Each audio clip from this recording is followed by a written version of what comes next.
You've come a long way, but you're not as strong as you think. Hey moviegoers, Bobby Hams here. Welcome to my spoiler review for Captain Marvel, the 85th movie in the Marvel MCU. So let's just get going into this thing. The intro credits definitely got me in the feels, and that's because of every panel that was used was of Stan Lee.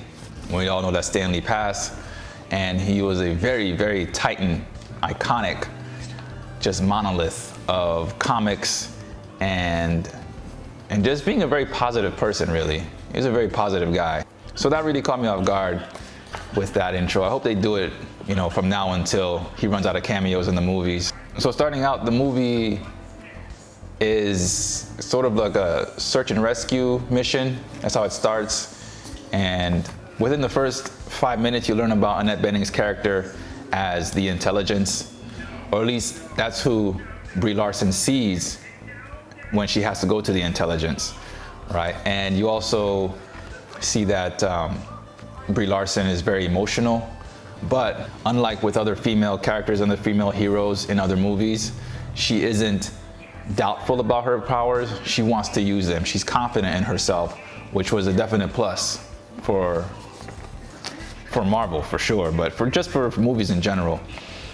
And so she goes to see this intelligence on Hala, the planet of Hala, where everyone speaks English, which was like, wait a minute, they're on this alien planet and they speak English? It was a Star Wars problem all over again.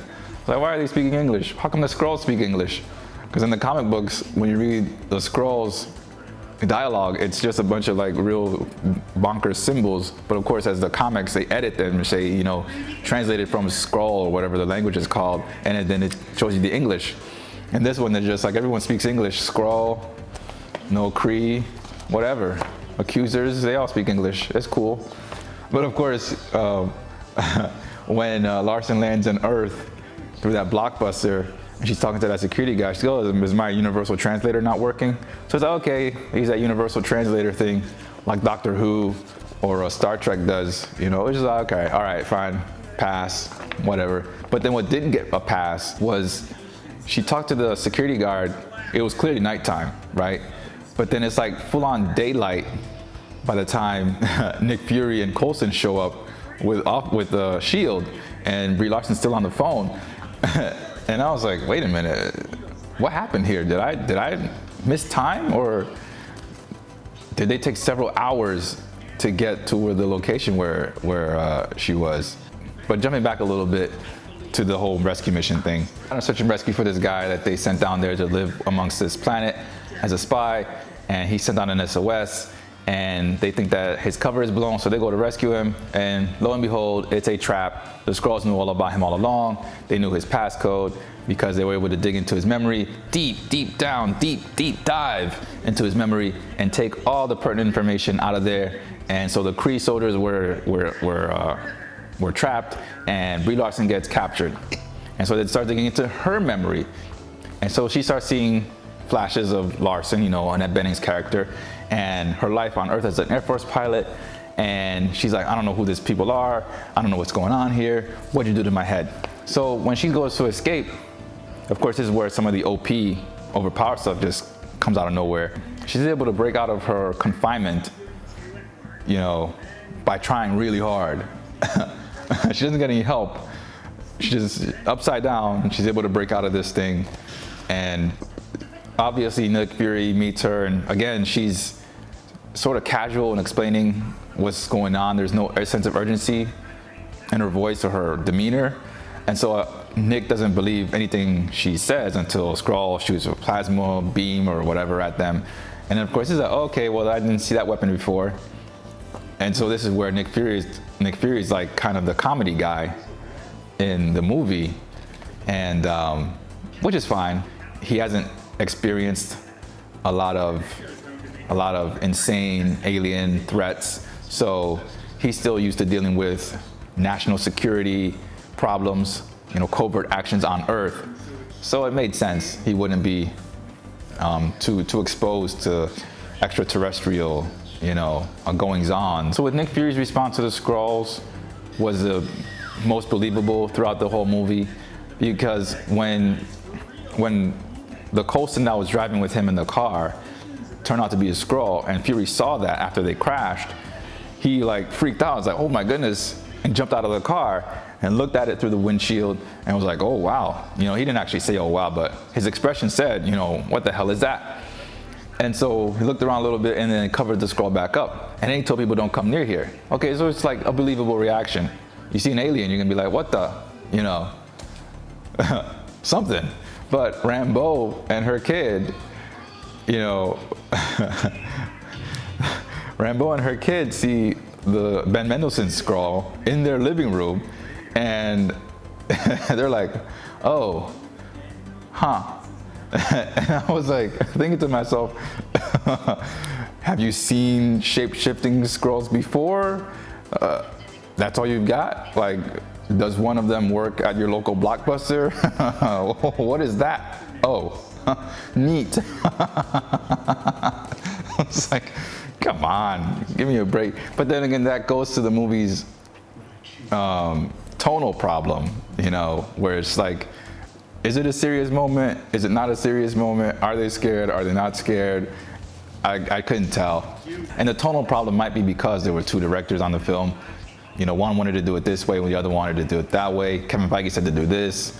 So it's hard to tell, but it's definitely noticeable. So another thing with the tone was that when the Skrulls were in Rambeau's living room, basically threatening her daughter, they go to this what should have been a tense situation, to where their science guy is being ridiculed, and it's like a comedic, it's like a comedic situation at that point.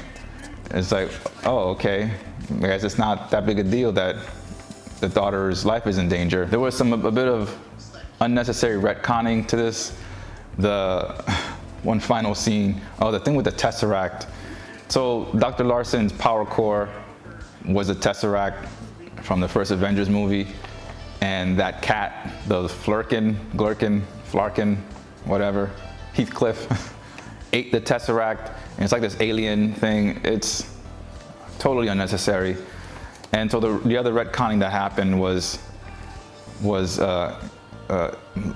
Sam Jackson, Nick Fury got the name Avengers from Carol Danvers' nickname. She was Carol Avenger Danvers, which is such a forced entry. It was like, oh no, this was not needed at all. Like, she was an Air Force pilot, so Air Force fighter pilots usually have names on their aircraft. So she could have had Avenger written on her aircraft, on the tail wing, on the fuselage, or above one of the wings. And that could have been the way that, Fury renamed his protective initiative to the Avengers Initiative. Instead of just, now it's suddenly her nickname. I was like, don't give me that. Don't give me that at all. Another thing was Nick Fury's eye, how he lost his eye. That Flerken cat scratched him and infected his eye, and that's how he got his eye taken out. And I was like, yeah, I guess it's kind of funny, but it really takes away from just some of the badass personality that Nick Fury's built up throughout the rest of the movies. It's like, oh, he didn't lose his eye in this dramatic way that he actually said. It was an eye infection, basically. He lost his eye to some alien pink eye. So with the Tesseract thing, I was like, okay, you want to make it the Tesseract, fine. But then it opens up the plot hole of how did Lawson's Kree character get a hold of the Infinity Stone, and then what was taking Thanos on Loki, or really Loki, I guess, so long to locate it to begin with. Because this movie takes place in the 90s, but Loki doesn't find the Infinity Stone until 2011? So it's like, is it supposed to be real time, or is it just, I don't know. The whole timeline thing is it's starting to enter Doctor Who territory. That first credit scene was worth the wait, for sure. It has Captain America in there, and Black Widow, and Bruce Banner. And I don't know how long after Infinity War that scene takes place, but they're obviously looking at the numbers of people that are going missing around the world on their monitors, and they're trying to figure out what that little beeper that Nick Fury used. I don't know how they got that to begin with. But anyway, so they're trying to figure out how the beeper works, and then it dies on them. And Banner's telling them, you know, we can't repower it again. We've already tried powering it up. They already did the tech support thing where they powered it off and turned it back on, and it's not doing that anymore. Captain America or Black Widow, you know, they say, I want to find out who's at the other end of this line. And then out of nowhere, there's Captain Overpowered. But then out of nowhere, you know, there's Captain Marvel appearing behind them. And my thing was like, even after, and I was just stunned, because I would imagine that there'd be some kind of, you know, home security in this place after what happened with Thanos. You know, ADT or something would be installed, so that way intruders can just pop onto the property without anyone knowing. And it's like, and Black Widow, aren't you like a elite Russian spy? Shouldn't you be able to tell when people are near you? And nope, there's Captain Marvel, like that. But then I got to thinking, she's already so OP anyway. Maybe she did like a Goku instantaneous trance.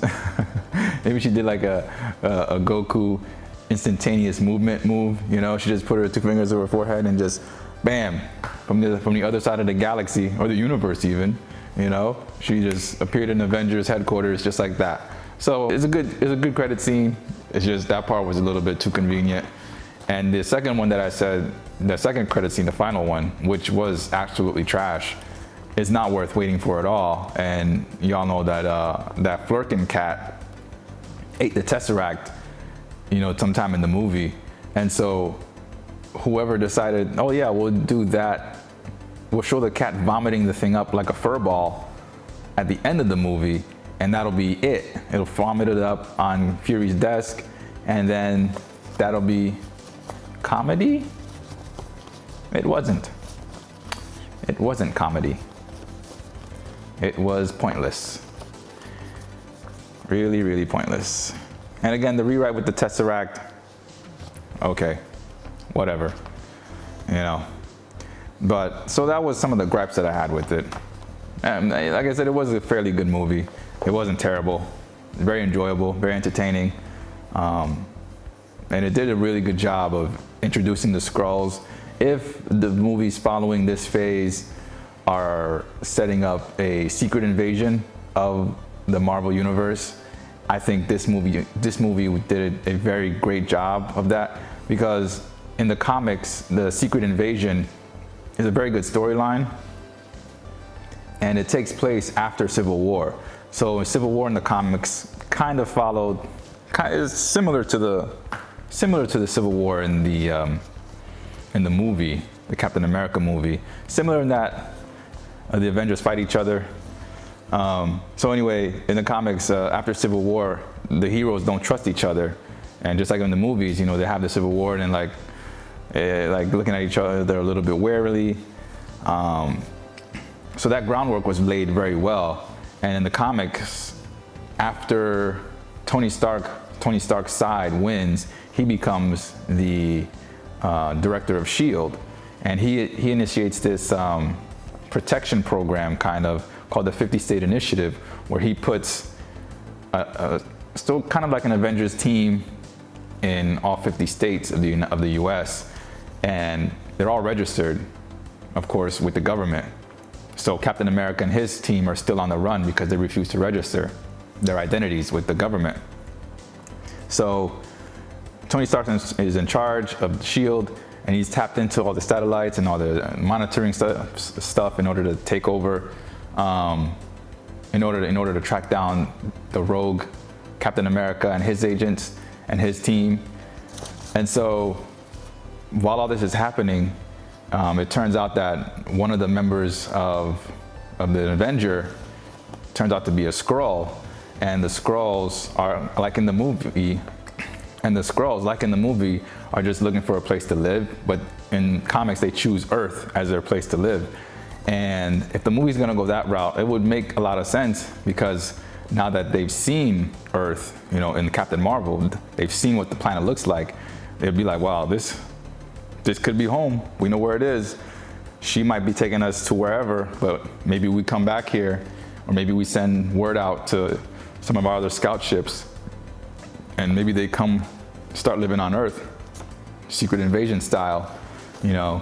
And so this movie did a really good job of setting that up. Really, really good job at that. If the next phase does deal with that, with Disney now owning Fox, and reportedly the Fantastic Four also, that would be also a great way to introduce the Fantastic Four to the Marvel Universe, because in the comics, it's Reed Richards, aka Mr. Fantastic, who figures out a way to identify the Skrulls, since DNA tests don't work, and they basically can deep dive into your memories to learn everything about you. So it's almost impossible, or it's literally impossible, to just detect them using conventional means. But Reed Richards, being the smartest man in the Marvel Universe that he is, in the comics at least, he's able to figure out a way to detect a Skrull from a human. And that would be a cool way for them to introduce the Fantastic Four into the Marvel Universe, if that's Kevin Feige's plan, you know. Still don't know how they would do with the X-Men and the mutants. I don't know.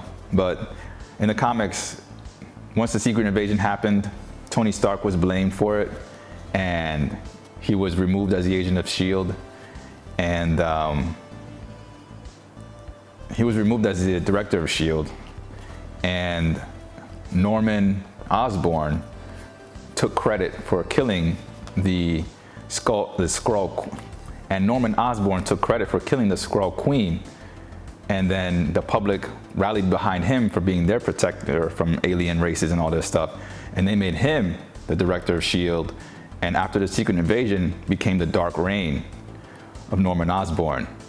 Now, if Sony allows Marvel to continue using Spider-Man, they can use Norman Osborn, the Green Goblin, and all associated characters. And then you can go from Secret Invasion in Phase 5 to the Dark Reign in Phase 6. Wishful thinking on my part. I'd be cool for me to see. I'd like to see that if they were to stick to the comic storylines as close as possible, and not just come up with their own half-cocked kind of love triangle thing and all this other stuff that they put in these movies unnecessarily. So maybe Secret Invasion Phase 4 and the Dark Reign.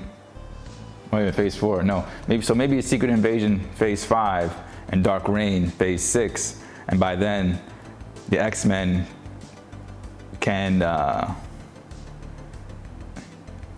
So after Phase 6, maybe they can find some way to introduce the first mutant.